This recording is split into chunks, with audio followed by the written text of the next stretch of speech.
Bonjour à tous et bienvenue dans les mardis de l'immigration.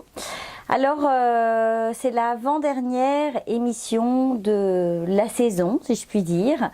J'ai passé beaucoup de jolis moments, de très belles interviews et aujourd'hui j'avais très envie de discuter avec vous de l'organisation et de la mise en place de votre projet d'immigration. C'est aussi valable, je dirais, pour les expatriés, mais ceux-là ont vraiment l'habitude. Donc là, on va parler de ceux qui immigrent, qui décident de quitter leur pays pour venir s'installer au Canada pour une longue durée, je dirais, et qui donc vont se préparer à arriver, que ce soit, je dirais, pour bientôt ou que ce soit pour dans quelques années. Je pense que ces conseils sont bons pour vous tous. La première étape, bien évidemment, c'est votre dossier pour obtenir votre visa, votre permis, qu'il soit un permis de travail, un permis d'études, enfin voilà, votre résidence permanente. Donc ça, c'est vraiment la première étape. Je dirais que pour préparer cela, vous avez la reconnaissance de diplôme, on en a déjà parlé, Valérie vous l'a déjà dit plusieurs fois. Et puis vous avez effectivement le test de langue, même si vous êtes francophone, que vous parlez couramment le français, dites-vous que ça va vous apporter des points. Donc ça, c'est un peu les premières étapes à faire. Qui sont, je dirais, avant toute chose, avant de mettre en vente votre maison, je dirais que la première chose à faire, c'est déjà de se lancer là-dedans. Quand vous voyez que votre dossier avance bien, là évidemment, on passe à autre chose, on passe à une deuxième étape. Vous pouvez, si vous habitez effectivement dans des lieux où les mises en vente sont assez longues, les process sont assez longs, vous pouvez, une fois que vous avez lancé vraiment votre dossier d'immigration, vous dire que vous mettez en vente et accélérer un petit peu les choses de ce côté-là. Une fois que vous recevez l'acceptation du Canada, du Québec, ça y est, vous savez que vous allez y arriver, champagne, vous pouvez commencer à fêter cette bonne nouvelle et vous allez devoir préparer en fait vos étapes avant votre départ, mais également une fois que vous allez être arrivé ici sur place, il y a des choses à faire. Donc je dirais une des choses à faire et à vérifier, c'est notamment votre passeport. Vous allez avoir pas mal de documents en fait qui vont dépendre de la date de validité de votre passeport.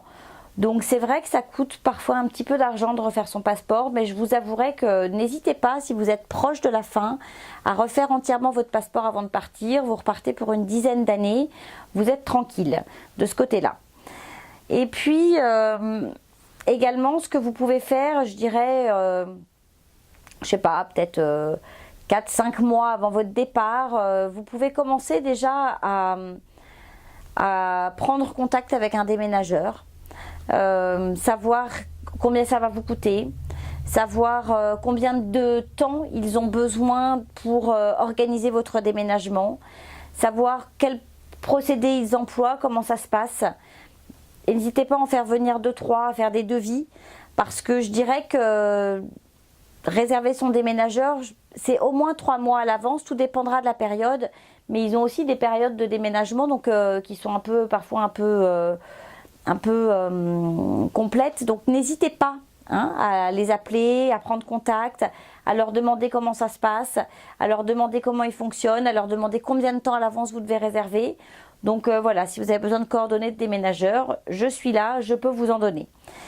Et puis je dirais 3 mois avant votre départ, quand vraiment vous allez, je dirais, un peu avant de faire les cartons, je vous conseille de faire un peu le tri, de faire un peu de rangement et puis de prendre la décision de quels sont les objets que vous allez garder et quels sont les objets dont vous allez vous débarrasser.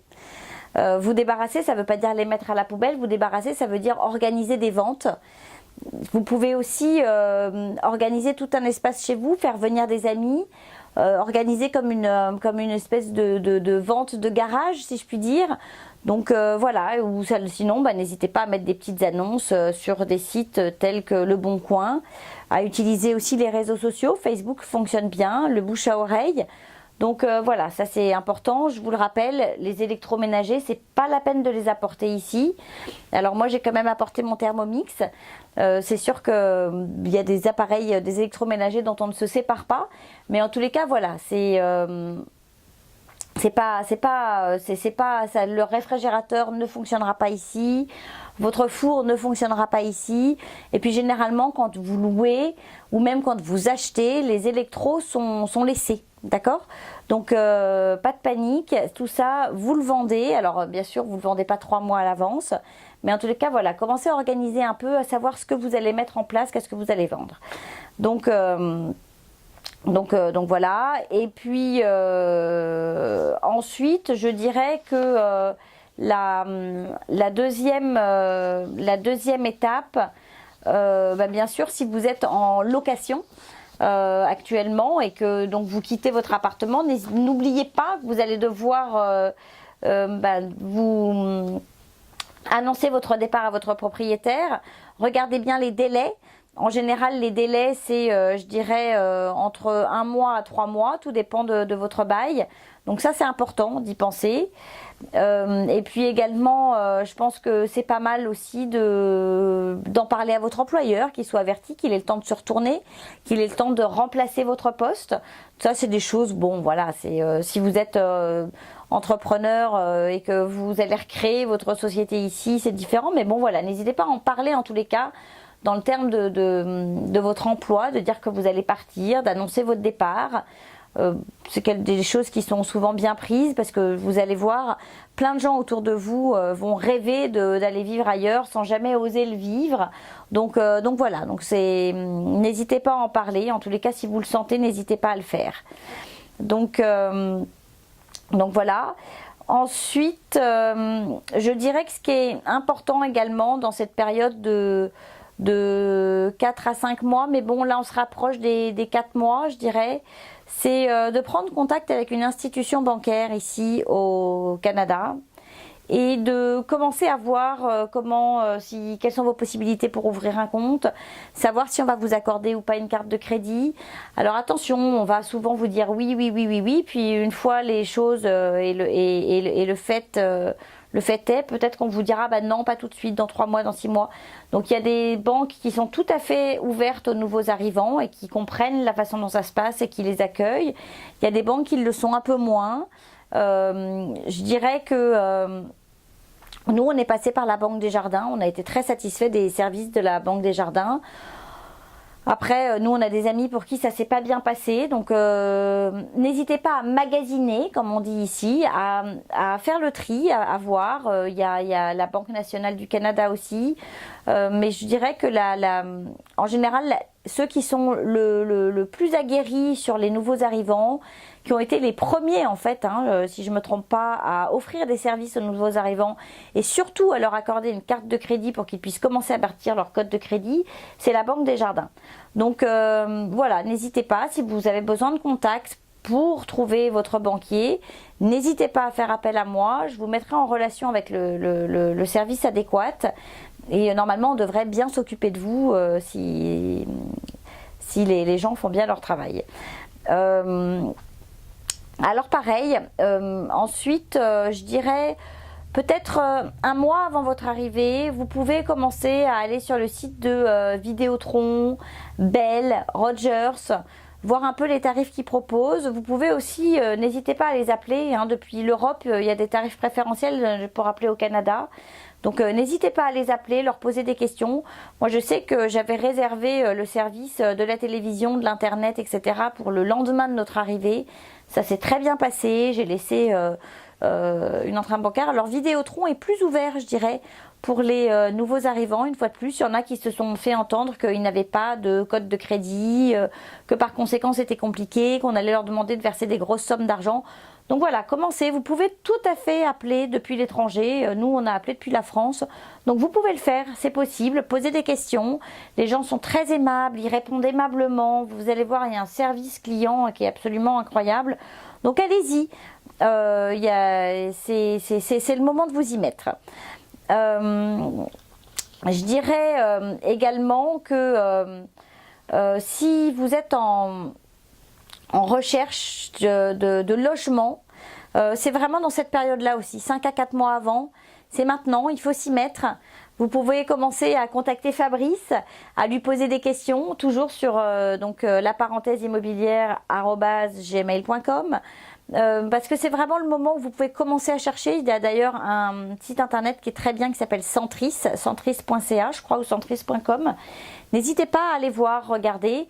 Pour tout ce qui est quartier et la façon dont ça se passe, vraiment Fabrice est vraiment au fait de ça. Alors il aime pas trop quand je le vends comme ça, mais voilà, nous on a eu la chance de le rencontrer pour trouver notre maison.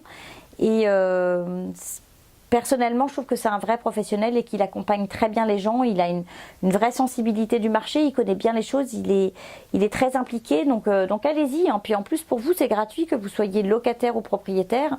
Donc allez-y, c'est maintenant. On s'y lance. 4-5 mois avant, on commence à regarder, poser des questions. Si vous avez la possibilité de pouvoir venir pendant 3-4 jours pour faire des visites et puis visiter le bien qui vous intéresse et puis après prendre la location ou éventuellement acheter, c'est un conseil que je vous donne. Nous on l'avait fait, je vous avouerai, on avait pris 3 jours. En 3 jours on avait visité, on avait listé 18 biens. Sur les 18 biens, je crois qu'on en a visité 15 à 16. Et puis finalement c'est le dernier, juste 4 heures avant de prendre l'avion, qui a été élu comme étant la maison que l'on voulait, et on a eu de la chance, on a pu l'avoir. Donc voilà. Ensuite, je dirais que pour certains, vous verrez, vous devez avoir, donc il y a des accords avec la sécurité sociale en France. Pour d'autres, en fonction de leur visa, il n'y en a pas. Et on va vous demander en fait à l'arrivée d'avoir une assurance.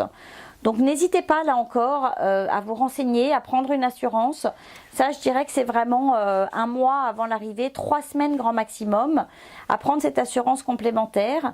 Donc ça, c'est vraiment très très important, parce que sinon, pour certains, lorsque vous allez arriver à l'immigration, à l'aéroport, bah, malheureusement on va vous dire non, ou alors si on sait qu'il y a des accords entre la France et le Québec, on va le tolérer, mais on va vous demander de revenir prouver ensuite que vous l'avez bien. Donc voilà, attention à ça, si c'est demandé, il faut le faire.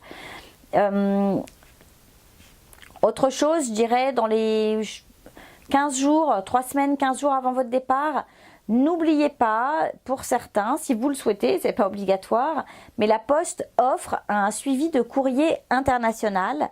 Donc vous pouvez tout à fait sur 3 mois, 6 mois, 1 an, faire suivre votre courrier à l'international.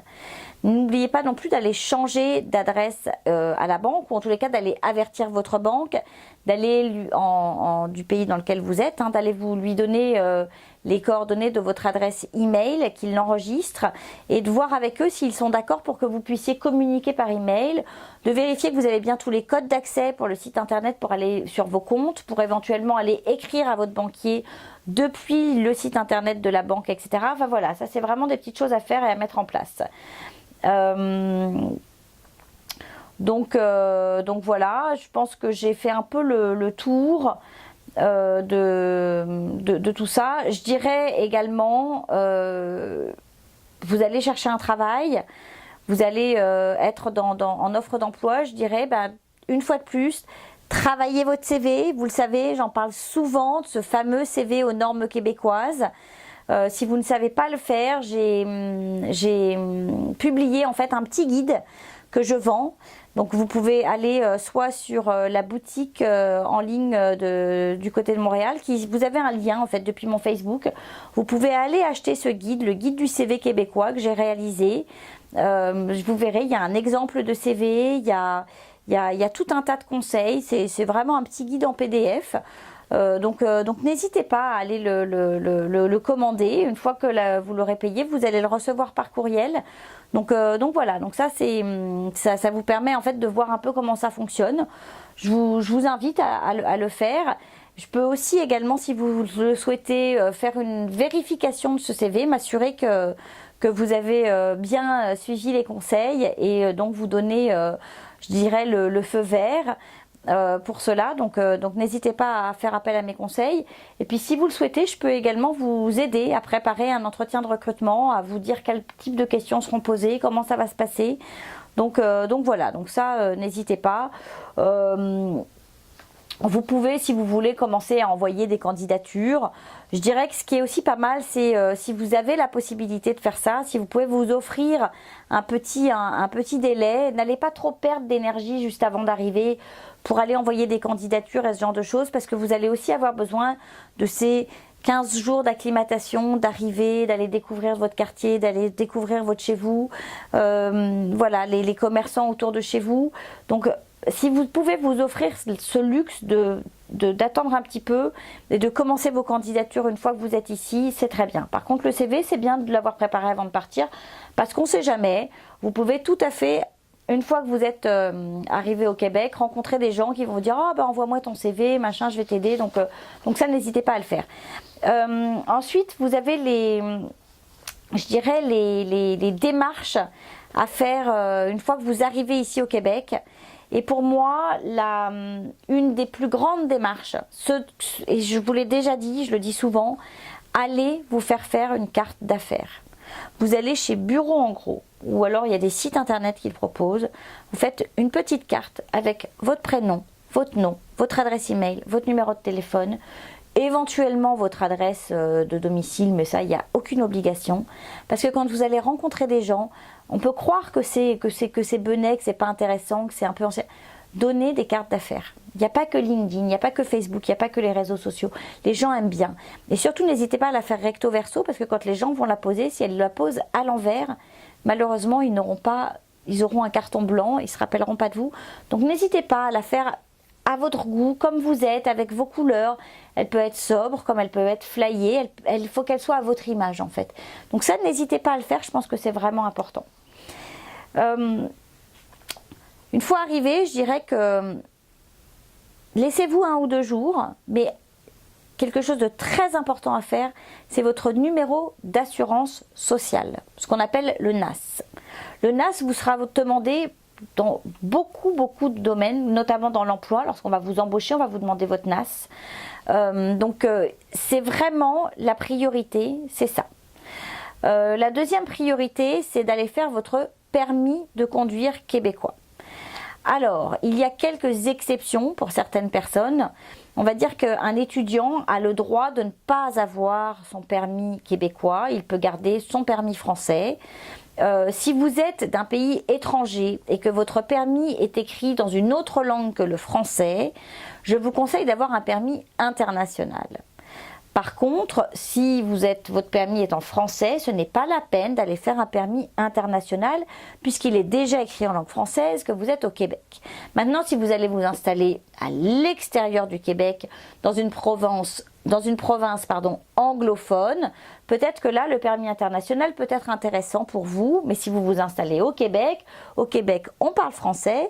Si votre permis de conduire est écrit en français, ce n'est pas la peine d'aller le faire traduire. C'est inscrit sur le site, effectivement, de l'immigration du Québec, mais il y a vraiment cette nuance. Le permis international, c'est pour ceux qui ont un permis qui est écrit dans une autre langue que le français. S'il est en français, il n'y a pas de problème. Voilà, c'est pas la peine d'aller le faire. Maintenant, si vous voulez le faire, allez-y. Mais en tous les cas, voilà, une fois que vous arrivez ici, attention, passé 6 mois, vous devez avoir un permis de conduire québécois. Vous n'avez pas besoin d'aller repasser, on ne va pas vous demander des cours, mais par contre, vous avez besoin d'aller vous inscrire et d'avoir ce fameux permis québécois. Sauf pour les étudiants qui, le temps de leurs études, peuvent garder leur permis de conduire du pays duquel ils viennent. Ensuite, qu'est-ce qui se passe? Je dirais que ce qui est important, c'est d'aller vous inscrire à la RAMQ. La RAMQ, donc ça on essaye de le faire dans les 1 semaine à 10 jours une fois que vous êtes arrivé, parce qu'après il y a un petit délai de carence. La RAMQ, donc c'est la carte soleil, l'assurance santé, voilà, qui va vous permettre en fait en cas de soucis de santé de pouvoir bénéficier du remboursement notamment si vous allez à l'hôpital, d'une hospitalisation, etc. Donc ça, c'est des choses à mettre en place. Bien sûr, pour certains d'entre vous, vous n'avez pas le droit et l'accès à cette fameuse RAMQ. Donc pas de souci, ce ne sera pas pour vous, mais par contre vous aurez votre assurance complémentaire, votre mutuelle je dirais, donc vous aurez déjà cette couverture santé. Pour ceux qui ne l'ont pas, pour ceux qui ont le droit d'avoir la couverture santé du Québec, donc la RAMQ, allez-y, il y a des centres pour cela. C'est assez rapide, vous verrez, il y a un accueil sympathique. N'hésitez pas aussi à poser des questions et à demander comment ça fonctionne et qu'est-ce que ça rembourse. Donc voilà, donc ça c'est un peu les premières choses à faire à l'arrivée. Bien sûr, vous allez devoir rencontrer votre banquier. Si vous avez ouvert un compte un petit peu à l'avance, bon bah voilà, c'est une rencontre informelle, mais quand même nécessaire parce qu'ils vont vous demander votre NAS, ils vont vous demander une copie de votre permis de résidence au Canada, donc ça va être un permis fermé ou un permis ouvert, ça va être une résidence permanente ou ça va être un permis de travail, etc. Donc ça, ils en ont besoin de ces documents. Et puis également, je dirais, dans ces premiers 15 jours après l'arrivée, il y a l'inscription des enfants à l'école, si vous avez des enfants. Donc n'oubliez pas qu'il faut passer par la commission scolaire de Montréal. Alors, pas si vous mettez vos enfants en système scolaire français, là c'est différent. Moi, j'ai pas mis mes enfants en système scolaire français, donc je connais pas très bien les tactiques. Donc, il suffit en fait de prendre contact avec ces écoles qui sont ici à Montréal, Marie de France et Stanislas. Mais en tous les cas, pour les autres, si ce ne sont pas des écoles privées, si vous mettez vos enfants dans le public, il faut passer par la commission scolaire de Montréal. Et là, à nouveau, on va vous redemander votre NAS, donc votre numéro d'assurance sociale.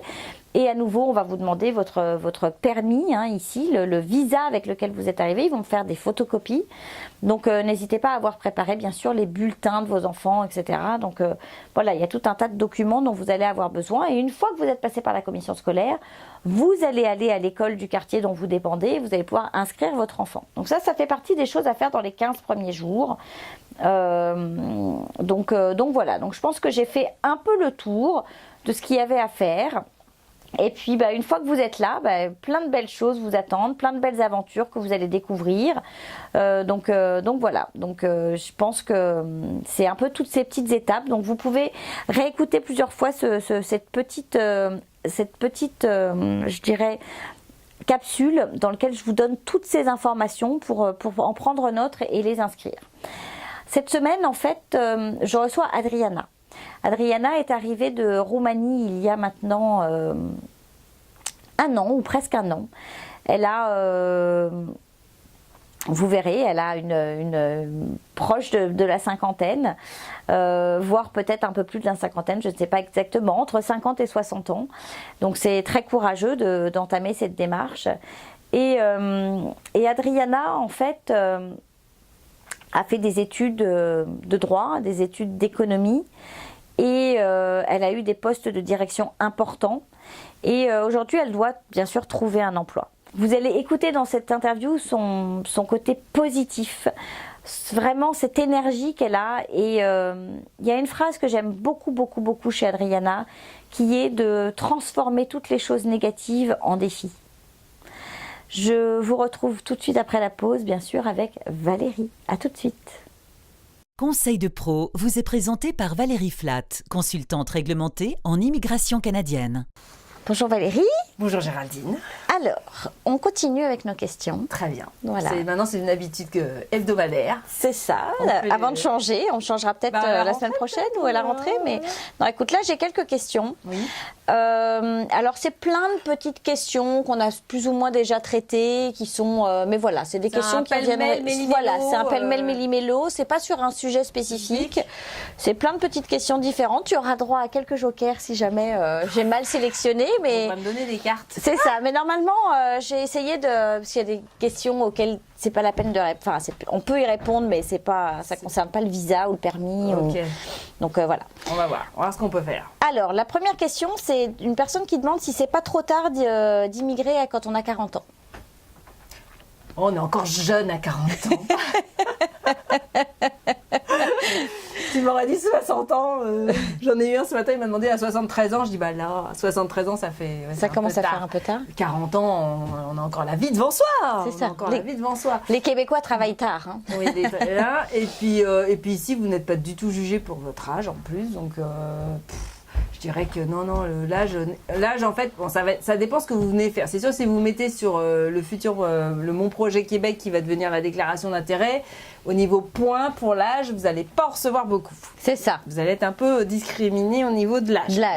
Mais vous allez passer, mais peut-être que vous allez vous rattraper sur d'autres choses, d'autres facteurs. Donc, faut voir. Maintenant, si vous venez faire des études ou si vous avez un employeur, franchement, 40 ans, ça passe. Ça n'a rien à voir. Enfin, l'âge n'est pas Ne du vous tout- exclura pas. Non, exactement. Ok, est-ce que c'est possible d'utiliser les conseils d'une consultante en immigration ou Un avocat en avocat, immigration oui. depuis le pays dans lequel on se trouve, ou est-ce qu'il vaut mieux prendre quelqu'un qui est déjà sur le sol canadien ou québécois? Il y a des consultants et des avocats sur tous les continents. Il y en a qui ont des bureaux à l'extérieur du Canada et puis qui veulent travailler au plus proche de leur clientèle. Donc c'est vrai qu'il n'y a aucun problème. On doit quand même vérifier quelque chose, s'assurer. Alors, un avocat, on vérifie qu'il est bien sur un barreau ou de la province généralement, parce qu'il y a des provinces qui sont très spécifiques pour les avocats, c'est-à-dire qu'il faut vraiment qu'il soit sur le barreau de la province où il veut vous emmener. D'accord. Les consultants en immigration, on est enregistré au niveau fédéral, donc on peut travailler a priori au niveau fédéral, sauf qu'il y a aussi certaines provinces qui demandent, comme le Québec, que vous soyez en plus enregistré au niveau provincial. D'accord. Donc tout ça, c'est à vous de le vérifier si votre consultant, votre avocat peut en fait vous représenter dans vos démarches. C'est ça, il la a le droit province- d'habiter à l'étranger dans un autre pays, mais il faut par qu'il soit contre enregistré à différents C'est ça. niveaux fédéral fédéral et et provincial. provincial. Et ça, on le trouve sur le site du gouvernement, Alors, il y a la CIC, liste. Il y a CIC, il y a le Midi qui, de plus en plus, ils le rendent de plus en plus simple. Et puis nous, les consultants, on vient de lancer un site web qui s'appelle... alors là, en ce moment, il y a la version anglaise qui s'appelle myconsultant.ca et il y aura monconsultant.ca qui va bientôt apparaître. Et en fait, ça va vous permettre d'aller voir le profil de tous les consultants. Donc, ça va D'accord. être bien parce qu'il y aura une biographie de tous les consultants. Ils vous diront... On peut mettre des commentaires sur ce qu'on aime et ce qu'on n'aime pas ou Je pas? sais pas, ça je suis pas allée voir, mais en fait il y a la possibilité de voir où est-ce qu'il travaille. Le TripAdvisor du Ouais, consultant. c'est ça, exactement, parce que vous allez pouvoir voir où est-ce qu'il est géographiquement, D'accord. dans quel secteur il travaille, et ça c'est un nouvel outil qui vient de démarrer, quoi. Puis le gouvernement nous a appuyé pour qu'on le lance, donc non, ça va être bien pour que les Ouais, gens c'est bien. puissent s'y retrouver, savoir si leur consultant est vraiment enregistré ou pas auprès du gouvernement. Alors, tu parlais de ton petit monsieur de 73 ans, j'en ai une qui dit « Il me semble que les retraités ne peuvent immigrer du fait qu'ils ne peuvent travailler ». Est-ce que Ça c'est n'a rien vrai? à voir, c'est pas comme ça qu'il faut réfléchir, quoi. C'est est-ce que vous voulez, si vous voulez venir juste pour en tant que retraité, c'est vrai que ça va être compliqué parce qu'on en a déjà parlé. Vous allez être visiteur. Au bout d'un moment, les agents ils vont dire mais qu'est-ce que vous faites? Vous habitez au Canada, mais vous pouvez pas rester à vitam aeternam ou en tant que touriste au Canada. C'est ça. Donc c'est ça le problème en fait. Donc si vous n'allez pas travailler, si vous n'avez pas possibilité d'obtenir la résidence permanente, à long terme, ça va poser problème. C'est ça. Donc à moins d'avoir vraiment beaucoup d'argent et de venir se faire une retraite dorée en tant qu'investisseur éventuellement. Éventuellement, on se paye la retraite dorée comme ça. Mais sinon, il y a pas, c'est pas... en tant que visiteur, vous pouvez pas venir. Oui, parce qu'ils confondent avec le fait qu'ils peuvent maintenant aller s'installer au Portugal, en Espagne, là, les Français. Ah oui, c'est ça. C'est ça. Alors ils ont l'impression qu'ils peuvent aller se payer une maison n'importe où et s'installer. Mais le problème, c'est c'est pas l'Europe, le Canada, quoi. C'est l'Amérique du Nord, quoi. Donc il n'y a pas d'accord encore. Vous pouvez pas venir prendre votre retraite aussi facilement. C'est ça. C'est pas une retraite. Bon, en même temps, il fait tellement froid au Québec que je suis pas Ou sûre que le Portugal ou l'Espagne, c'est bien aussi. Alors, j'ai une personne qui me dit « Je suis craintive, car de nombreux amis à moi se sont présentés pour le PVT et après plusieurs années n'ont jamais eu de bonnes nouvelles. » Alors, comment ça...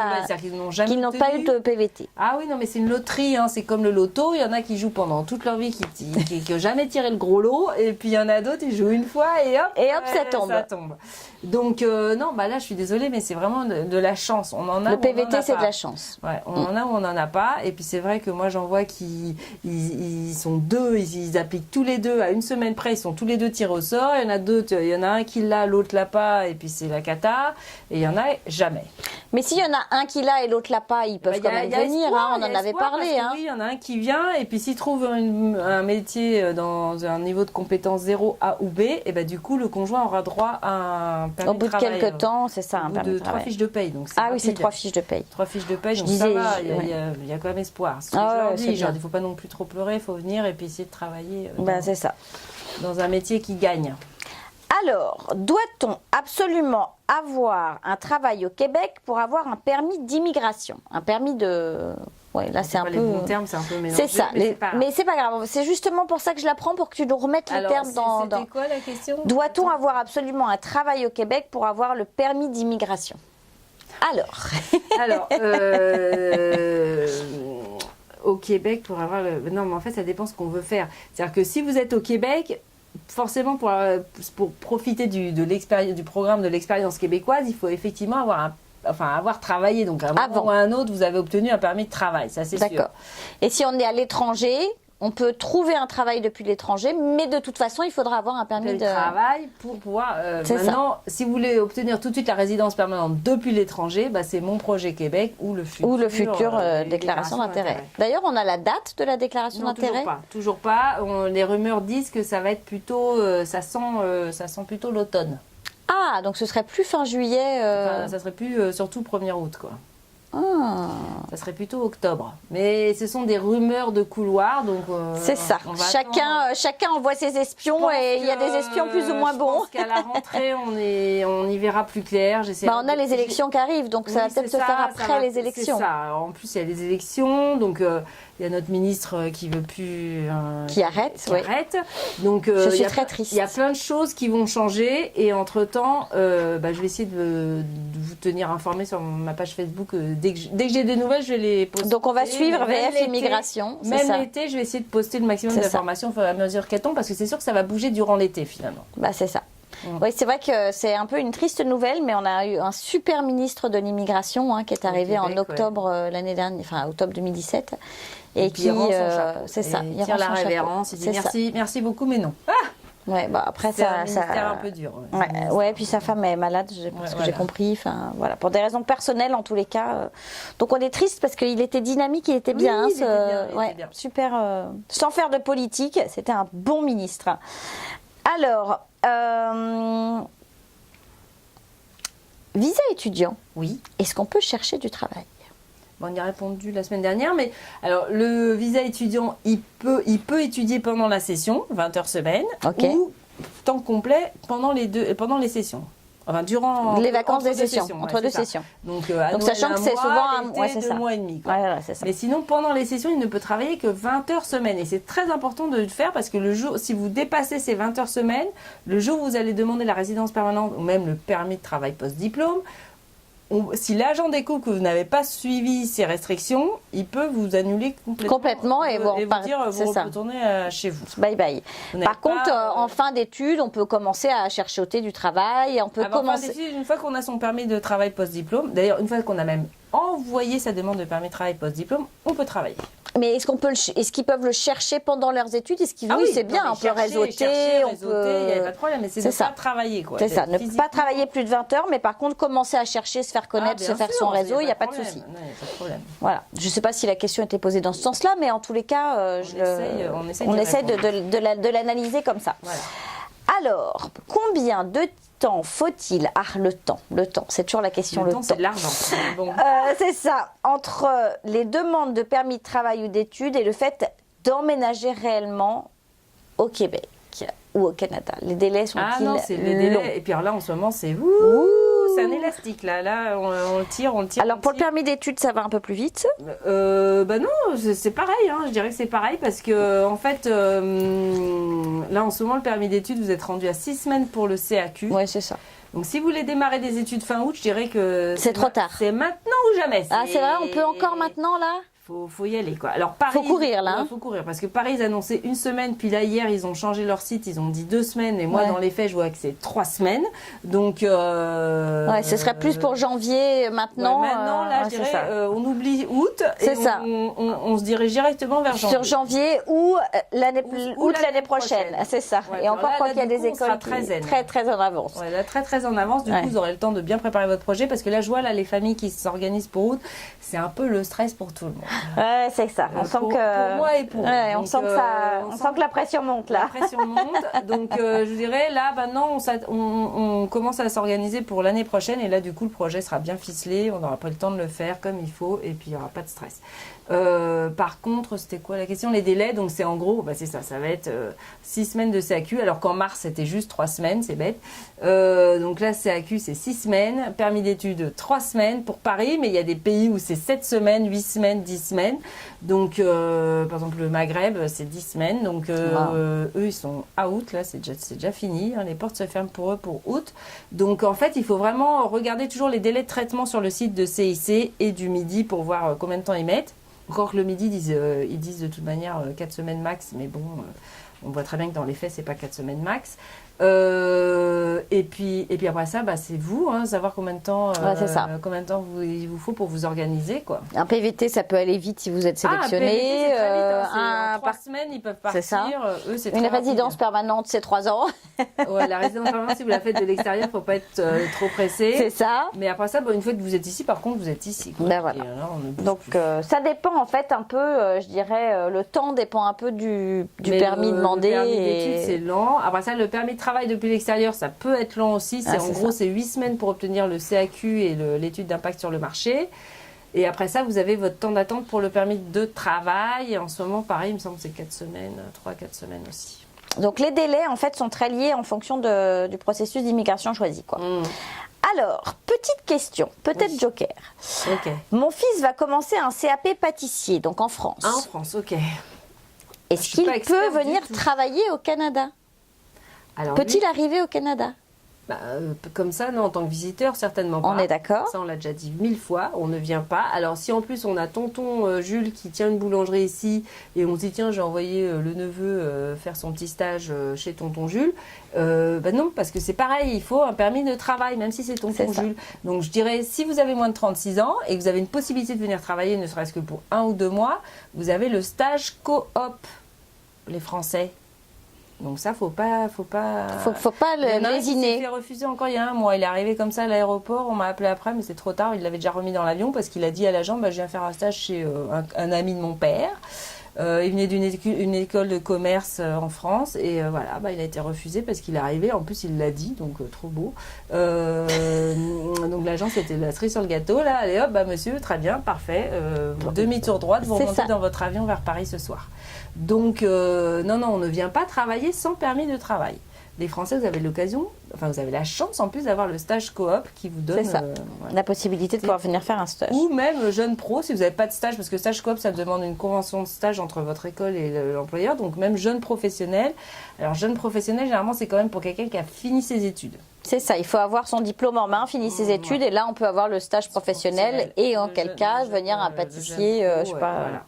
Donc dès qu'il a fini son CAP finalement, alors s'il a un stage d'études, encore mieux, parce que là, convention de stage, et puis s'il n'a pas, il a pas de convention de stage, il attend la fin de son CAP, et là il demande le permis de jeune travail pro, et là il peut Et venir. ça c'est très effectivement. rapide, c'est 3 semaines. Ah, voilà. Dans un cas comme dans l'autre, c'est 3 semaines. Et il n'y a pas de quota, je crois, sur le jeune pro. Si, il y a des quotas, mais ils sont jamais. Ah oui, c'est ça, ils sont jamais utilisés, c'est donc ça. on est tranquille. Et le jeune pro, c'est jusqu'à 35 ans aussi? 35 ans et un jour avant son 36e Ouais, c'est ça. anniversaire. 35 ans et presque 12 mois. Voilà. Et 364 jours. Ouais, c'est ça, exactement. Ok. Alors, j'ai une question. Combien coûtent les démarches? Alors là, c'est peut-être un peu général, donc on va faire une réponse peut-être globale, générale, mais combien vont coûter les démarches administratives pour une famille de 4 personnes qui veut immigrer? Est-ce que Les démarches administratives, juste administratives. Déjà, il y a le CAQ. Il y en aura forcément un qui en aura besoin. C'est ça. C'est-à-dire que le conjoint avec le permis de travail ouvert, pas besoin de CAQ, mais les enfants et le principal qui vient étudier, par exemple. Alors s'ils viennent, s'ils viennent tous les deux travailler, il y a peut-être des exemptions. Mais s'il y en a un qui vient étudier, c'est forcément CAQ et les enfants CAQ. Donc c'est $112 par personne qui aura besoin d'un CAQ. En plus de ça, il faut prévoir les frais d'envoi parce que le CAQ, ça s'envoie par la poste. Donc depuis la France, en recommandé, je ne sais pas combien ça coûte, mais ça doit coûter ça un petit coûte 30 parce que c'est un petit paquet. ça doit être au moins 30 €, on va dire, pour être à l'aise. Et après ça, vous allez payer, donc ça, vous avez le CAQ, le permis d'études, donc c'est $150 par permis d'études, 155 par permis de travail fermé, 255 pour le permis de travail ouvert. Donc, Et plus après, si vous prenez les services d'un consultant en immigration, d'un avocat en immigration, ou les services du côté de Montréal. Voilà. Mais en gros, ça, ce seront les frais administratifs minimum que vous allez devoir payer. Et puis après, il y a le déménagement, mais bon, ça, c'est encore il y a d'autres. plein de choses qui vont s'accumuler. C'est ça. Ça coûte un petit peu d'argent. Voilà. Alors, je commence les procédures pour retrouver ma citoyenneté québécoise. Et alors pour là, mon c'est fils. C'est le Québec libre. C'est ça. Déjà au Québec libre. C'est ça, c'est une citoyenneté canadienne, québécoise, ça n'existe pas. Oui, c'est vrai que cette question un peu. Alors, je commence les procédures pour retrouver ma citoyenneté québécoise et pour mon fils, puisque je suis née, prière au Québec, Et j'envisage de venir à Montréal de cette façon. Qu'en pensez-vous? Donc la personne compte venir vivre à Montréal Déjà, grâce à cette citoyenneté québécoise. Enfin, canadienne, donc. C'est ça, déjà canadienne. qu'elle redemande sa preuve de citoyenneté, quoi. Si elle est vraiment citoyenne canadienne, elle doit retrouver une preuve. Il y a un certificat de citoyenneté. Faut qu'elle en fasse la Certificat de demande. naissance, c'est ça ou... Certificat de citoyenneté, elle doit en faire la demande au consulat en France. Donc ça met quelques mois, faut qu'elle leur fasse la demande. Et puis après, surtout qu'elle fasse la demande en même temps de savoir si son enfant est éligible. Et oui, s'il a la citoyenneté ou pas, parce qu'elle l'avait, mais elle, ça dépend comment elle l'a obtenue. Donc en fait, et puis à quelle époque, et il y a plusieurs facteurs. C'est ça. Donc en fait, c'est à elle de faire toutes les démarches auprès du consulat pour voir pour elle et son enfant en même temps. Consulat du Canada. À Paris. À Paris. Voilà. Et puis, si elle est française, je ne sais pas d'où elle vient, mais oui, d'ailleurs, n'importe quel consulat où qu'elle soit. N'importe quel consulat ou ambassade du Canada dans le pays où la personne est, quoi. Voilà. Et là, vous faites les démarches pour en fait vérifier si vous avez toujours la citoyenneté canadienne et si votre enfant y a droit. Et puis alors là, du coup, si tout le monde y a droit, vous venez en tant que Canadien, quoi. Vous demandez le passeport et là, il n'y a pas de souci. Il n'y a pas de souci. Ok. Alors, si on est sapeur-pompier volontaire. En France. Enfin, non, en France, okay. Là c'est en France la question. Y a-t-il moyen de l'être au Québec? Alors pour être sapeur-pompier ici, c'est une profession qui est non seulement réglementée, mais en plus vraiment très contrôlée, quoi. Donc en fait, on ne peut être pompier que si on est résident permanent ou citoyen canadien. Et on est d'accord que les sapeurs-pompiers ici, c'est professionnel, il n'y a pas de volontariat. Hein. Non, voilà. C'est pour ça qu'il faut être résident permanent ou citoyen. C'est ça. Bon, il faut déjà trouver les moyens de devenir résident permanent. Eh bien, écoute, je crois, Valérie, que nous avons fait le tour de l'ensemble des questions qui sont posées sur le net. C'est ça, des questions qui sont posées sur le net. Parce qu'ils sont prolifiques. Hein. Voilà, ils y vont. Ça veut dire qu'ils suivent l'émission. Ils suivent l'émission, exactement. Alors, il y a des questions qui ne sont pas pour toi, mais oui, c'est ça questionne, ça questionne. Non, mais c'est bien, et puis c'est bien parce que ça répond à des questions un peu tout le monde, finalement, se pose. Donc... au moins, on répond aux questions de tout le monde en même temps. Donc, n'hésitez pas, vous avez des questions, vous pouvez continuer à commenter et à poser vos questions. Et vous voyez qu'on prend le temps d'y répondre. C'est parfait. Et puis nous, écoute, on se retrouve la semaine prochaine. Voilà. Et nous, après la pause. La parole est à vous, vous est présentée par Du Côté de Montréal, partenaire de votre immigration.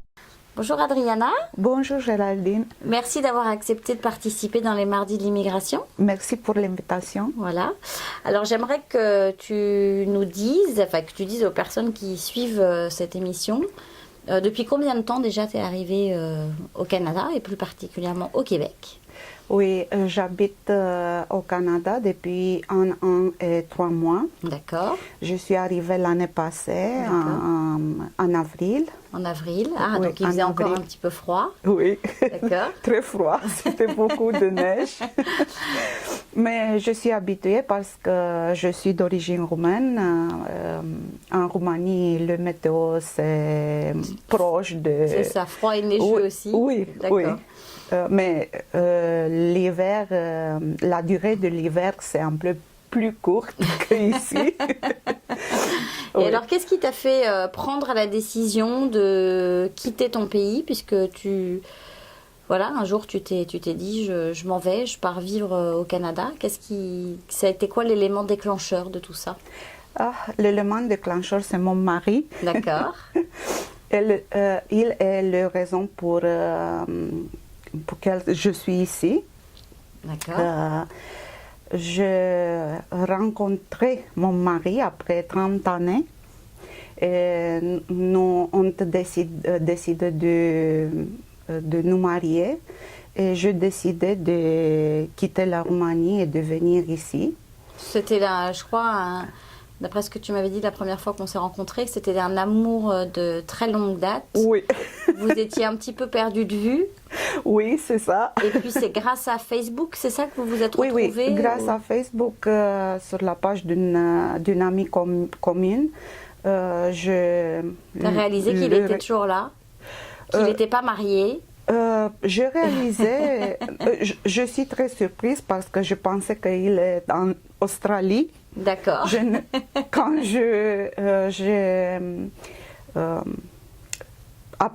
j'ai appris qu'il est ici au Canada, pour moi c'était oh mon Dieu. Oui. Et donc voilà, et donc vous vous êtes retrouvés et puis oui. finalement, l'amour que vous aviez avant, n'a jamais que disparu. c'était la même. C'est ça. Et vous C'était avez la décidé de même. vous marier. Donc c'est Oui, l'amour nous qui t'a sommes fait venir au décidés. Canada. Oui, c'était l'amour. Sachant que lui, ça fait combien d'années qu'il est au Canada? Mon mari habite ici depuis 20 ans. 20 ans. Donc lui, il est complètement devenu québécois. Oui, il dit toujours comme ça, je suis québécois, je sonne comme un québécois, je rêve comme un québécois, ok? Excellent. Et avant d'arriver ici, tu as fait plusieurs voyages pour venir au Canada. Lui venait te voir aussi, je présume, en Roumanie aussi. Il était venu seulement une fois. Oh, dis donc. Je suis ici plusieurs fois, deux fois. Ouais. En 2000, on est mariés en 2016. D'accord. En 2016, oui. Donc vous êtes des jeunes mariés. Oui, déjà mariés. Et je suis arrivée ici l'année passée, comme je vous Et déjà alors ton dit. premier hiver, comment ça s'est passé? Il y a autant de neige que ça en Roumanie? Non, D'accord. c'est froid, mais il n'y a pas beaucoup de neige comme ici. D'accord. Quand je suis arrivée pour la première fois, c'était en 7 décembre. D'accord. En 7 décembre, quand je suis arrivée, c'était du soleil, il faisait beau. C'est vrai. Pour moi, c'était très beau. Mais le matin, quand je me suis réveillée, j'ai vu beaucoup de neige. Je pensais que je suis dans un autre pays, C'est pas ça. au Canada. Mais c'était comme ça. Excellent. Et comment ça s'est passé en fait Donc toi, avant d'arriver, t'as pris des cours de français, si je me rappelle bien. Non. Tu parlais déjà français en Roumanie ou... Non. Non. Je parlais souvent anglais, mais pas français. D'accord. Je fais la francisation Ici, au Québec? Oui, j'ai commencé au début de septembre l'année passée. Après 10 mois de francisation. Grâce à Dieu, j'ai de très bons professeurs à la francisation. Tu as une facilité dans les langues aussi. Oui, oui. Pour 10 mois de savoir parler aussi bien français. Oui, pour moi, c'est un but d'apprendre français parce que c'est normal. Quand tu arrives au Québec et quand tu veux habiter ici et t'habituer avec toute une nouvelle vie, tu dois commencer à apprendre. Mais j'aime le français parce que c'est une langue proche de la langue roumaine. Oui. Oui, pour moi, c'est comme un jeu d'enfant d'apprendre français. Et je dis toujours que je suis une jeune étudiante. C'est ça. À 50 ans, je suis une jeune étudiante et je vis avec joie tous mes jours. Toutes ces expériences. Oui, à l'école. J'ai d'excellents collègues. Sont mes amis maintenant, Bah oui. ça c'est normal. Et je veux le remercier beaucoup pour tout le soutien et à mes professeurs aussi. Ouais, c'est super. C'est vrai que c'est une belle expérience. Et alors toi, donc, quand tu étais en Roumanie, tu étais avocate de formation. J'ai une baccalauréat en droit et un baccalauréat en économie. D'accord. J'ai une maîtrise en droit aussi. D'accord. J'ai Et tu avais passé le barreau ici, oui. ici et oui, oui. en Roumanie aussi? Non, en Roumanie, non. Mais D'accord. ici, je fais toute la démarche pour Devenir avocate? Pour devenir avocate, oui. D'accord. Je déposais tous mes documents au barreau du Québec. Le barreau, le personne que je trouvais là, c'était vraiment de vrais professionnels, m'ont aidé beaucoup et maintenant je dois faire une formation en droit parce que c'est normal de faire une actualisation de mes études. C'est ça. Oui, mais c'était vraiment très bien. Et les études, ça te prendrait combien d'années en fait pour pouvoir passer le barreau? Tu as une idée à peu près? Je pense qu'après de 2 ans, D'accord. après de 2 ans, je dois vivre la vie d'une étudiante à l'université. C'est ça. Je prends ça comme une chance, comme une nouvelle chance que la vie m'a donnée pour passer une vie à l'université, 2e fois. Parce que ça, c'est clair, tous d'entre nous ont leur propre chemin.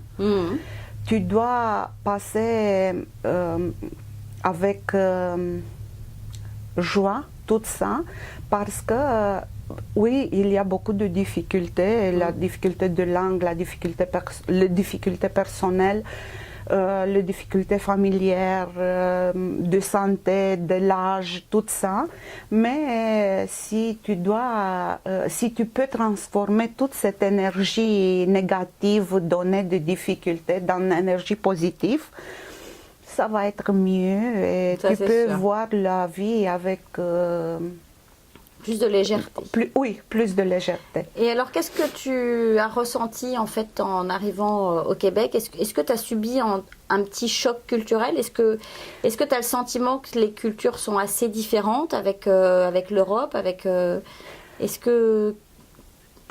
Sincèrement, je pense que oui. Parce que ici, c'est une multidiversité culturelle. Les choses sont différentes de mon pays, comme dans mon pays. La communication avec les gens, l'emploi, tout ça, tu as ressenti des...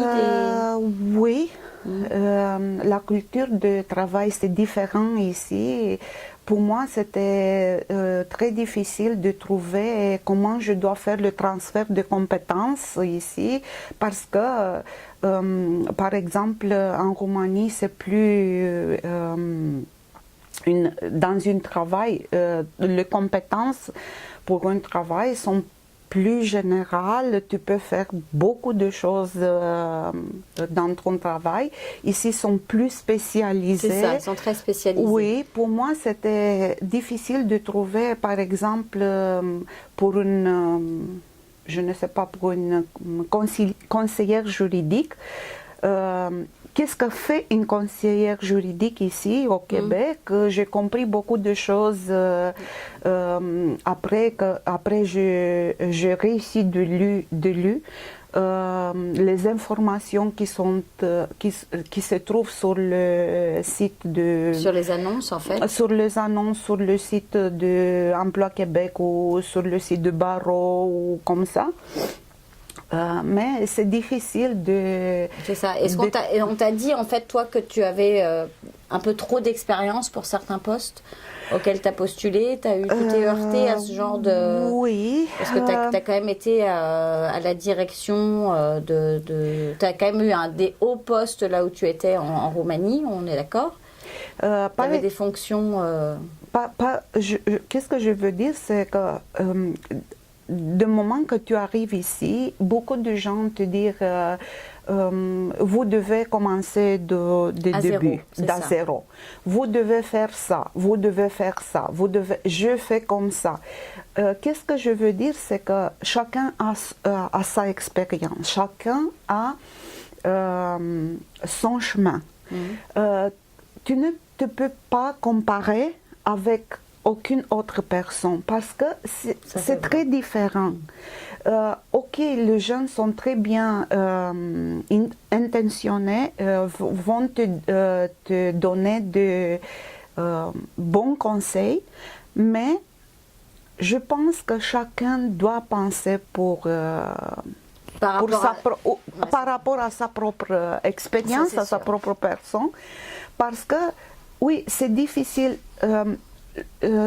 Tu ne peux pas trouver une personne qui connaît toute de ta profession, toute d'une profession qui est proche de ta profession ancienne. Pour cette raison, tu as besoin de tout ton pouvoir pour passer les difficultés de langue, les difficultés de comprendre de comprendre la culture du travail ici au Québec. Complètement.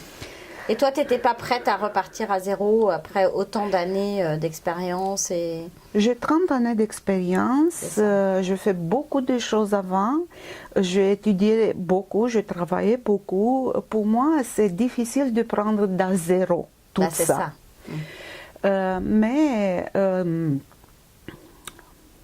Tu avais fait, en fait, depuis la Roumanie, au moment de... Tu es arrivée ici avec une résidence permanente, toi? Oui, c'est ça. Je suis arrivée ici avec une résidence permanente. Et tu avais fait ce qu'on appelle la reconnaissance des diplômes, c'est-à-dire que tu as envoyé tous tes diplômes pour que ce j'ai envoyé tous les diplômes, tous les documents requis au ministère de l'Immigration pour faire l'équivalence. Je pense que ça... c'est la première chose que tu dois faire ici. Tu as besoin de faire ça pour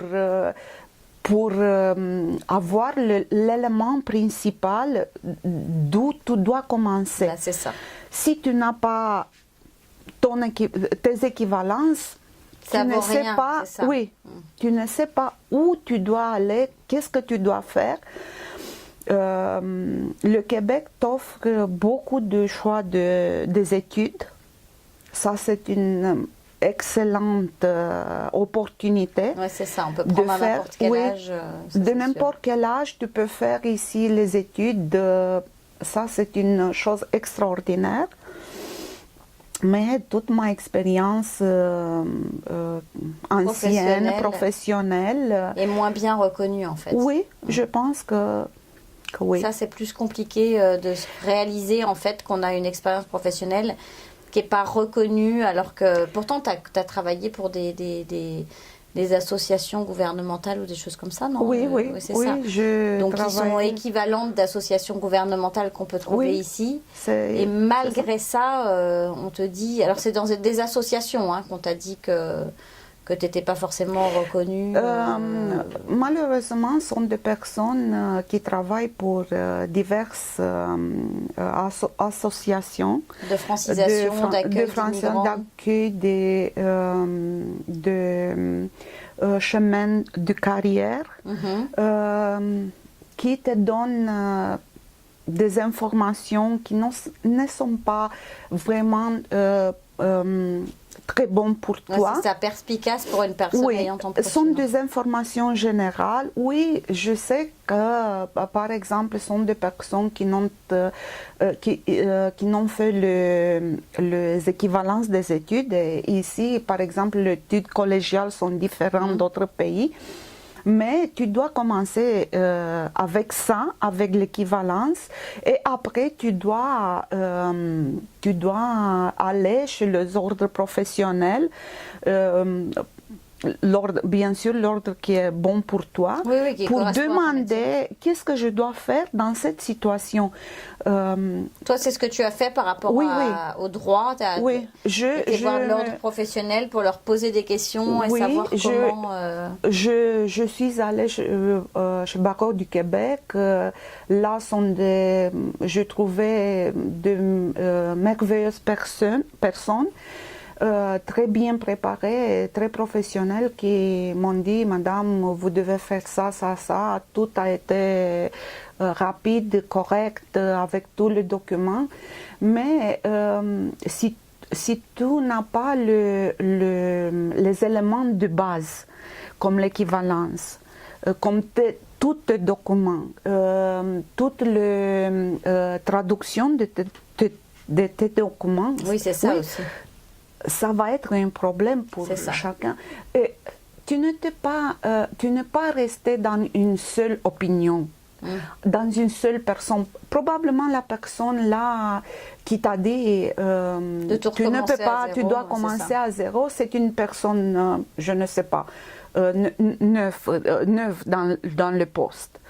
Et puis c'est certainement ce qu'on lui a dit de dire, et sans forcément aller analyser le profil. Peut-être qu'on te dirait autre chose après ailleurs. Oui, c'est ça. Donc il ne faut pas perdre espoir, tu dis, et continuer d'aller chercher d'autres perspectives et s'ouvrir peut-être à d'autres opportunités. Oui, C'est ça. oui.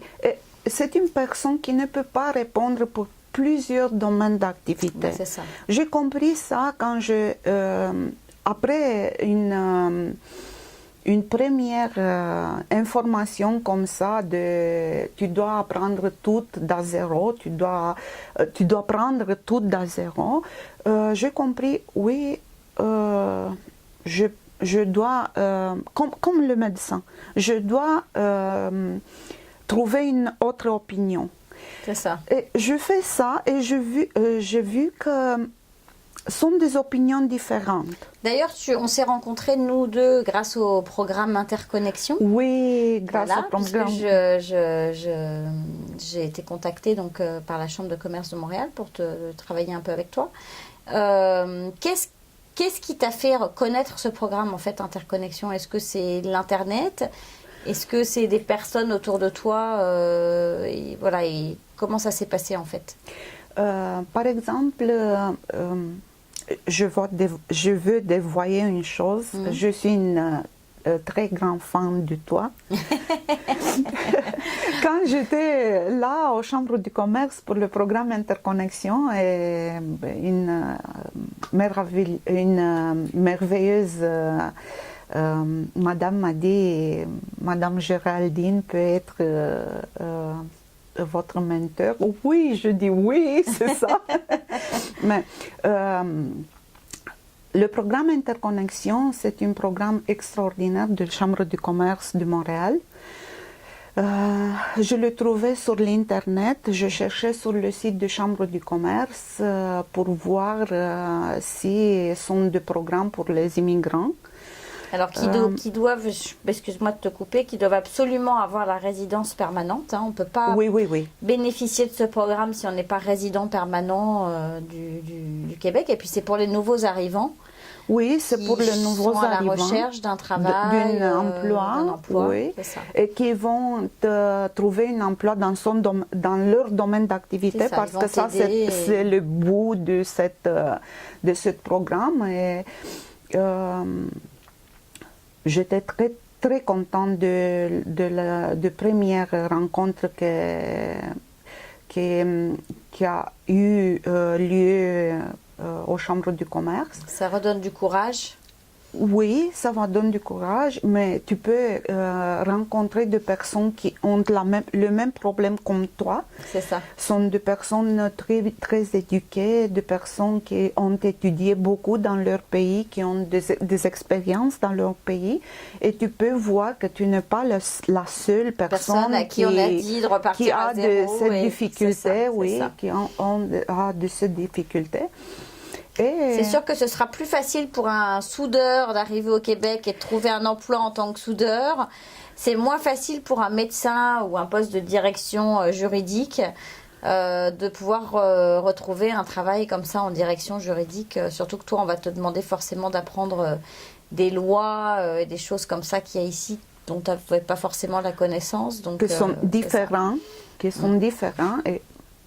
Mais je comprends que tu dois faire une actualisation de tes études et de tes informations dans le domaine. Parce que c'est normal, tout le pays ont des éléments différents et tu dois apprendre quelles sont les différences et tu dois voir comment tu peux passer dans tout ce processus d'intégration. Je pense que c'est normal, mais c'est normal d'avoir de mauvaises journées. C'est sûr. Non, mais c'est sûr. Dans une vie normale, c'est normal de le passer. Mais tu dois comprendre que ici, tu as une nouvelle vie.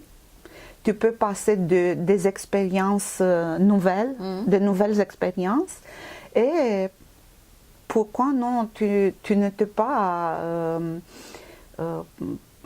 passer tout ça avec joie, être contente ou heureuse. C'est ça tout. Non, mais c'est sûr que je pense que c'est un grand défi. C'est déjà très courageux d'avoir tout quitté, parce que tu as quand même quitter un joli travail, une belle fonction, pour revenir réinventer, entre guillemets, une vie ici et retrouver ton amour. Mais c'est vrai que c'est courageux et ça demande des défis aussi bien culturels que sur le plan de l'emploi. Donc je comprends que ça puisse être un peu compliqué, mais tu as raison, je pense qu'il faut garder quelque chose de toujours positif. Oui. Parce qu'il y a certainement un chemin et à un moment donné, il y aura des opportunités qui vont s'ouvrir devant toi. Sont beaucoup des opportunités qu'avant, tu ne le peux pas voir parce que tu es très bien enchaîné dans ton chemin professionnel. C'est ça. Tu sais que tu es avocat, par exemple, tu dois faire ça. Mais maintenant, c'est comme tu es né. Une renaissance. Une renaissance, une nouvelle renaissance. Tu dois voir le monde avec les yeux différents qu'en avant. Pour cette raison, tu as besoin de force. Tu as besoin d'une famille qui te soutient beaucoup, oui. Mais aussi tu as besoin de ta propre pouvoir. Oui, c'est ça, ta propre force intérieure et ton énergie. Pour passer tout ça. Ça, j'imagine. Et qu'est-ce que tu pourrais donner comme conseil à des gens qui, comme toi, souhaiteraient changer de pays, immigrer? Est-ce que c'est quelque chose que tu recommandes? Est-ce que tu trouves que c'est une belle expérience à vivre?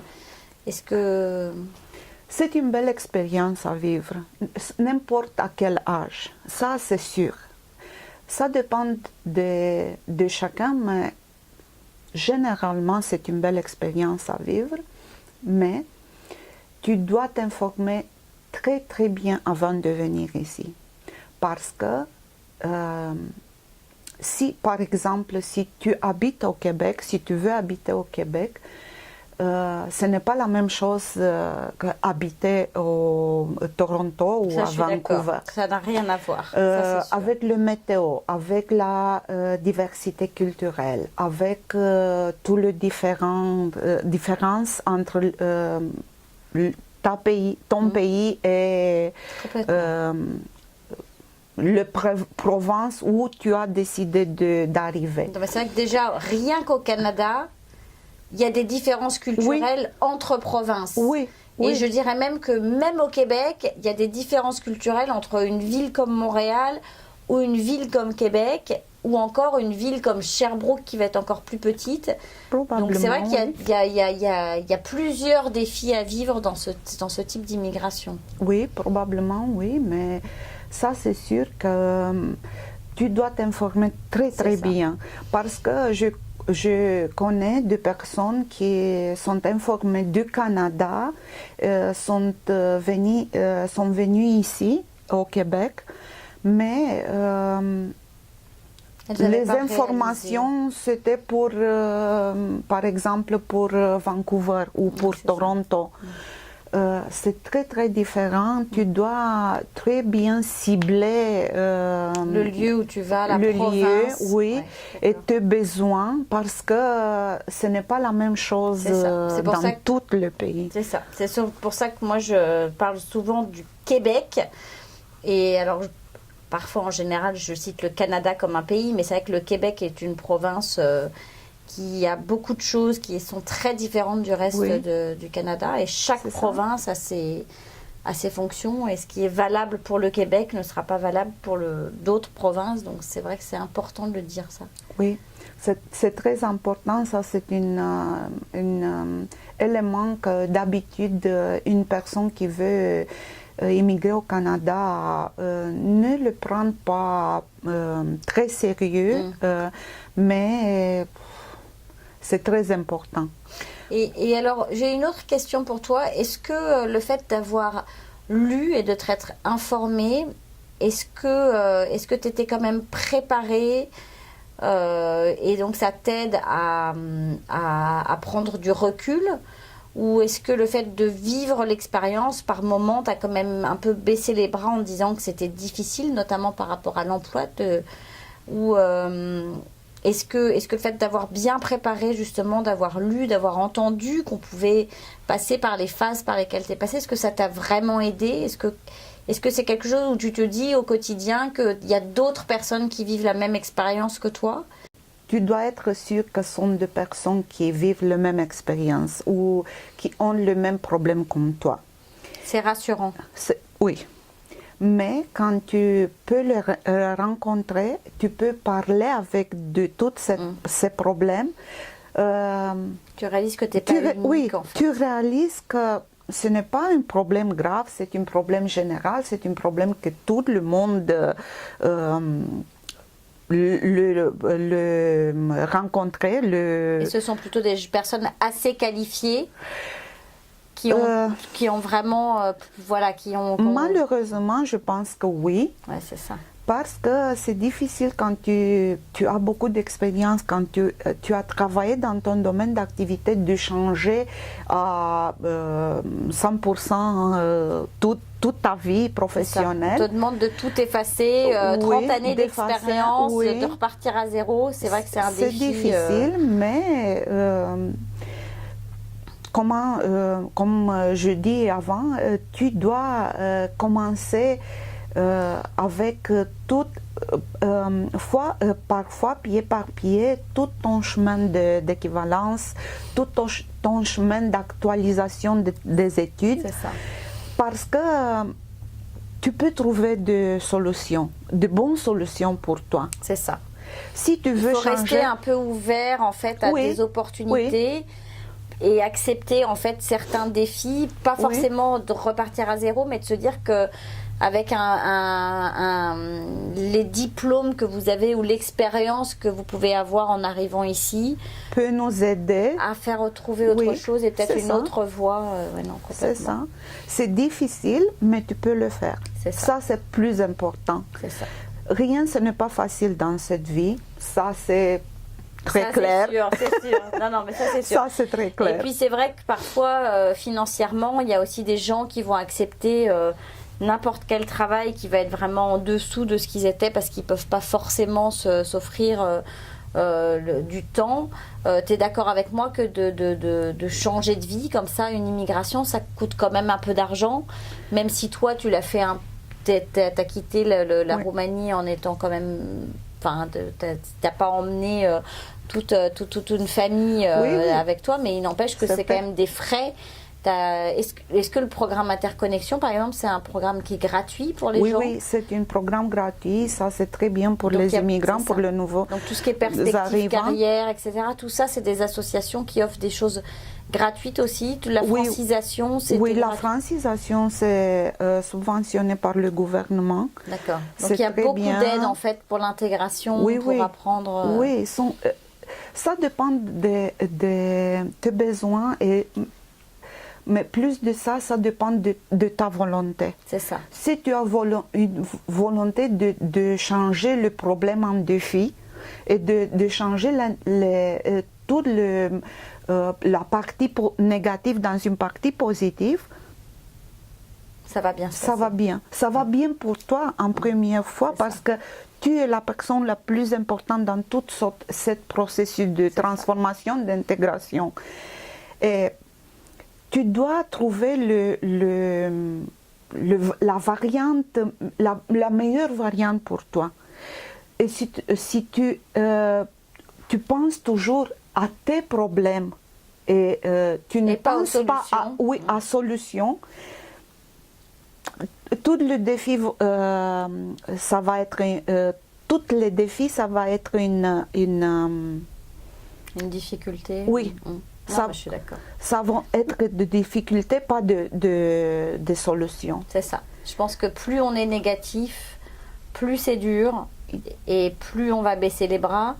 Alors que plus on prend ce que tu dis, ces problèmes, pour en faire des défis et donc au contraire relever les manches et puis y aller. On va vivre les choses. D'abord, on va être acteur de sa vie. Oui, c'est ça. Au lieu d'être spectateur. Donc c'est sûr que ça tu dois réagir, mais tu dois réagir d'une manière positive, d'une manière qui t'aide de construire, pas de détruire. C'est ça. Et bien sûr, tu as besoin. Je parlais de ça avant. tu as besoin de confiance. C'est normal qu'une personne qui est pour laquelle tu es une étrangère, Oui, doit, elle te connaît pas. doit te connaître, doit prendre de confiance en toi, parce que si je me demande qu'est-ce que je dois faire avec une personne qui, je l'ai vue sur la rue, je dois être confiante avec cette personne ou non.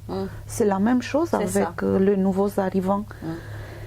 Pour Oui, cette c'est ça. raison, tu dois prendre confiance en toi, avoir confiance en toi parce que c'est normal. Et puis apprendre à se vendre, entre Oui, guillemets. c'est ça. C'est ça. C'est comme Apprendre une, à... oui, c'est ça. c'est comme une promotion. C'est ça. Tu c'est dois ça. être en promotion. C'est exactement ça. Et ça, c'est vrai que c'est important de savoir expliquer, je le dis régulièrement, hein, ce qu'on appelle, entre guillemets, ici on dira comme un pitch commercial, enfin, savoir expliquer rapidement, entre 30 et 60 secondes, qui on est, qu'est-ce qu'on sait faire, qu'est-ce qu'on a déjà fait. Et c'est vrai que c'est, en essayant d'utiliser le vocabulaire et la façon dont les Québécois le font. Hein. Les Québécois sont souvent... mettent en avant leur réalisation et ont un discours toujours très positif. Ils vont parler de ce qu'ils sont et de ce qu'ils font de façon très positive. Ils vont pas se dévaloriser, au contraire, ils vont valoriser leur travail. Et ça, c'est quelque chose souvent qu'on doit apprendre à faire, à avoir ce discours positif sur soi et qui l'on est. Et donc, c'est vrai que c'est une approche... Oui, c'est ça. C'est ça. Et bien sûr... quand tu es en promotion, tu dois choisir le mot juste pour toi. C'est ça. Mais c'est clair, je dis souvent, seulement la morte n'a pas de solution. Tous les autres problèmes ont des solutions. Mais tu dois voir ça. Tu dois transformer le problème dans le défi. C'est une très belle phrase, ça, Adriana. Je pense que ça, c'est la quintessence de tout le processus d'intégration, d'immigration. Non, mais je suis d'accord. C'est une très belle phrase que je la reprendrai. Je te reprendrai cette phrase, tu l'entendras. Parce qu'effectivement, transformer le problème en solution, c'est ça. En défi, en fait, relever les manches et y aller. Bah écoute, nous on va te souhaiter plein de belles choses, Adriana, une belle réussite. Merci. Et puis encore merci d'être venue raconter. Je vous remercie pour tout. Ouais, c'était super. Et puis nous on va se retrouver après la pause. La parenthèse immobilière vous est présentée par Fabrice Wolzenlegel. Bonjour Fabrice. Bonjour Géraldine. Bienvenue. Merci beaucoup. Alors, dis-nous. Eh bien aujourd'hui on va parler de la régie du logement. C'est vrai que plusieurs fois je l'avais déjà un petit peu évoqué quand on parlait de location. Et comme on arrive à la date fatidique du 1er juillet, ce très fameux 1er juillet, je trouvais que c'était intéressant de parler de la régie du logement qui gère les relations entre les locataires et les propriétaires. Complètement. Parce qu'il y a plein de gens qui vont arriver, il y a plein de gens ça va très bien se passer dans 99,9% des cas. Mais pour le 0,1% qui reste, s'il y a un problème, faut savoir quand même comment faire. D'accord ? Donc voilà, c'est pour ça que il y en a peut-être des gens ici aussi qui nous suivent et qui seraient très intéressés d'en savoir un petit peu plus, qui en ont peut-être déjà entendu parler, mais qui n'en ont jamais. Il y a aussi des gens qui sont là, qui changent au 1er juillet, et puis qui peuvent être confrontés à la situation. Donc c'est toujours bien d'être informé, c'est toujours bien de savoir en quoi consiste la régie du logement. Exactement. Alors, avant tout, la régie du logement, c'est un tribunal. C'est le tribunal qui gère les relations entre les propriétaires et les locataires. Donc ma première recommandation, c'est comme pour tout, avant d'aller au tribunal, essayons de trouver des solutions à l'amiable. Hein. On est d'accord. Déjà c'est plus simple, c'est mieux de ne pas se fâcher tout de suite avec son propriétaire, et c'est mieux de faire en sorte que les choses, entre guillemets, se passent comme elles doivent se passer, c'est-à-dire de trouver des accords. Tout le monde, a priori, est de bonne foi. Tout le monde, a priori, met toutes les chances de son côté. Chacun sa vérité. Voilà, que ça soit un succès. Mais donc, mon premier conseil, c'est ça. Donc, essayez de trouver un arrangement, essayez de trouver quelque chose de bonne foi. Et puis, essayez aussi ça vous permet aussi, le fait d'essayer de trouver un arrangement, de préparer votre dossier pour la régie. Parce que vous avez la preuve que vous avez tenté d'avertir le propriétaire, vous avez la preuve que vous lui avez demandé de corriger la situation, vous avez la preuve, donc quand je dis vous avez la preuve, faites-le par écrit, ou faites-le avec des témoins, mais faites-le pour que, si vous devez aller à la régie du logement, vous ayez un dossier constitué. Donc ça, c'est le premier des points importants. C'est ça, D'accord. sachant qu'on peut avant aussi les appeler ou ce genre de choses ou... Oui, alors ils ont un site qui est très bien fait, la Régie du logement. Moi, franchement, au téléphone, le service client, ça vaut ce que ça vaut. C'est comme partout, c'est des fois on peut attendre. Ils ont un site qui est très très bien fait avec les questions les plus classiques, avec le renouvellement de bail, la cessation de bail. Très très bien fait. Donc si vous avez des questions, déjà, vous pouvez aller consulter ce site, puis ça va vous donner plein d'informations. C'est ça. D'accord. Alors comment ça se passe? Après, on a essayé avec le propriétaire, on a essayé de tomber d'accord, on a essayé de trouver un arrangement parce que le frigo fonctionne pas, parce que c'est bouché, parce qu'il y a du bruit, parce qu'il y a un problème majeur, et le propriétaire veut rien savoir, ou il n'a pas pu corriger la situation. Qu'est-ce qu'on doit faire? Eh bien, on entame donc une procédure auprès de ce tribunal qui est la Régie du logement. Donc on doit faire une dépôt de demande. Ok. Une dépôt de demande, vous avez 3 moyens de la faire, cette dépôt de demande. Vous pouvez la faire en personne, vous pouvez la faire par courrier, ou vous pouvez la faire en ligne. Ça, c'est pas mal. C'est D'accord? pas mal ça. Et c'est vous qui pouvez la faire ou votre avocat, si vous voulez prendre un avocat pour vous représenter. D'accord. Donc, c'est relativement facile. Attention, il y a quand même dans les dossiers, faut remplir, faut expliquer qui on est, auprès de qui on veut faire la demande, etc. Il y a des petites subtilités, sur demandeur, défendeur. C'est ça, il y a Et le locateur, le voilà, locataire. attention de bien aux petits mots, remplir, hein, parce c'est que ça. sinon, quand le dossier arrive et qu'il est examiné, il est retoqué, entre guillemets, en disant, non, c'est pas clair, et donc, faut recommencer, et donc, vous allez perdre du temps. C'est ça. Donc, soyez vigilants, faites-vous conseiller, faites-vous aider. Je dirais que faites-vous aider par votre agent si vous en avez un en amont, et si ça ne marche pas, faites-vous aider par votre agent à ce moment-là, pour qu'il vous donne au moins les bonnes informations et que votre dossier soit, entre guillemets, clairement constitué. Donc, C'est sûr. une fois que vous avez déposé votre dossier, ce qui est important, c'est de le notifier à l'autre partie. Donc, par exemple, à votre propriétaire. Ça, c'est très important, parce que si vous ne le notifiez pas, il n'est pas au courant. S'il n'est pas au courant, quand il est convoqué, il peut dire qu'il n'a pas été mis au courant, qu'il n'a pas eu le temps de préparer sa défense, et comme il n'a pas eu le temps de préparer sa défense, c'est reporté. Donc D'accord ? ça, il faut le notifier par lettre recommandée. Alors, idéalement, lettre recommandée, c'est le plus simple et le moins onéreux. Vous pouvez le faire aussi en personne si vous avez un témoin avec vous qui atteste que vous avez remis les documents à votre propriétaire ou à votre locataire, parce que ça marche dans les deux sens, on est d'accord. Ou alors, vous pouvez le faire par huissier, si vous voulez vraiment être puriste et marquer le coup et faire peur. Ce qui est important, c'est d'avoir la preuve de la notification. C'est-à-dire, c'est avoir la preuve que vous avez notifié à la partie adverse, dans un délai raisonnable, lui permettant de préparer sa défense, le fait que vous l'assignez entre guillemets, que vous mettez une procédure en route à la Régie du logement. De cette façon-là, les choses sont claires.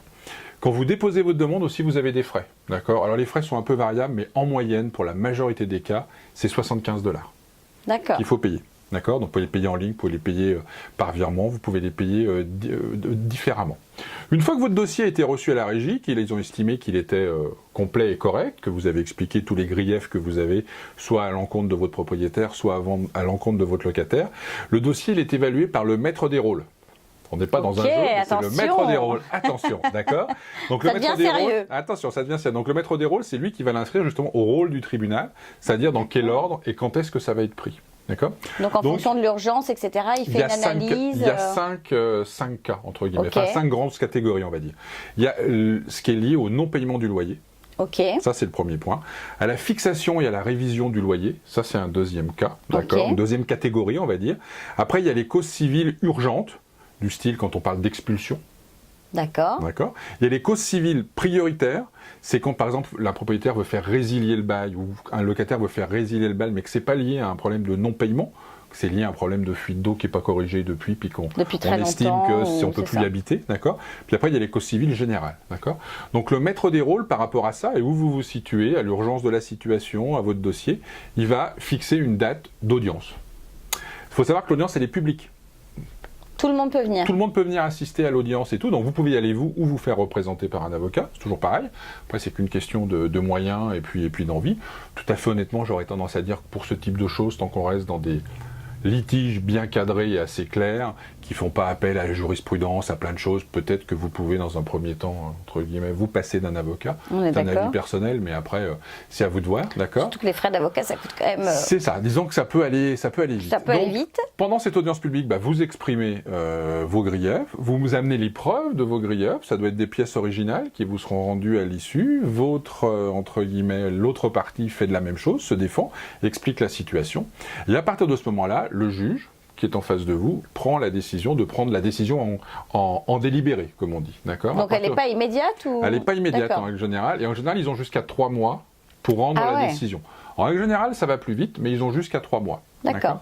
Donc, une fois que cette décision est rendue, on va dire qu'elle est quasi définitive. Oui, vous avez des possibilités d'appel, des possibilités d'appel auprès de la régie, des possibilités d'appel auprès de la Cour du Québec ou de la Cour supérieure, mais c'est dans des cas très précis. On va dire que la majorité des choses, malgré tout, c'est quasiment définitif, d'accord? Et puis pareil, si vous voulez faire appel, c'est des frais complémentaires, c'est des délais complémentaires. Donc sur un bail d'1 an, si vous avez 3 ans de procédure, à un moment donné, ça ne veut plus dire grand-chose, d'accord? Ouais. Donc oui, vous avez des possibilités d'appel, mais sachez que votre dossier doit quand même être super bien fait à la régie, parce que c'est quand même ça qui va faire foi et qui va vous permettre d'avoir une réponse positive par rapport à vos griefs.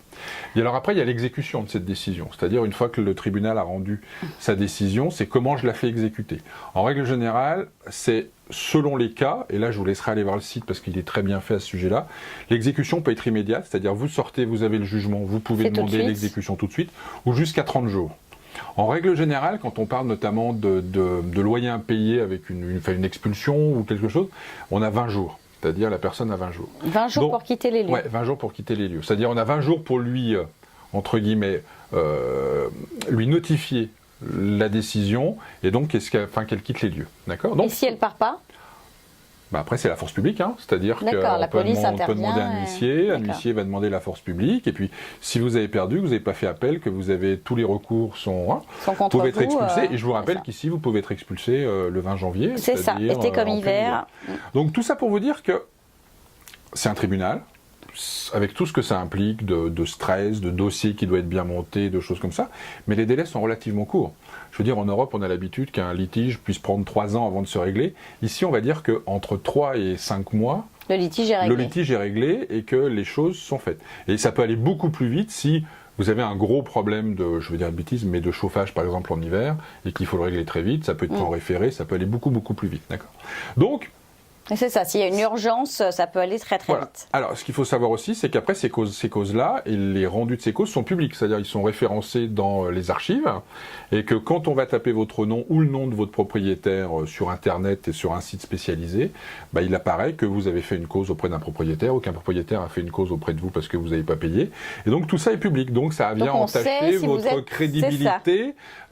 crédibilité en termes de locataire ou de propriétaire. Donc, c'est important, d'accord ?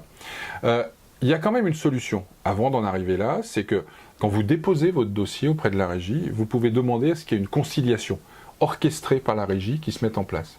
Donc la régie nomme un conciliateur, vous venez avec l'autre partie, vous discutez et le conciliateur essaye comme son nom l'indique, de trouver une solution. D'accord ?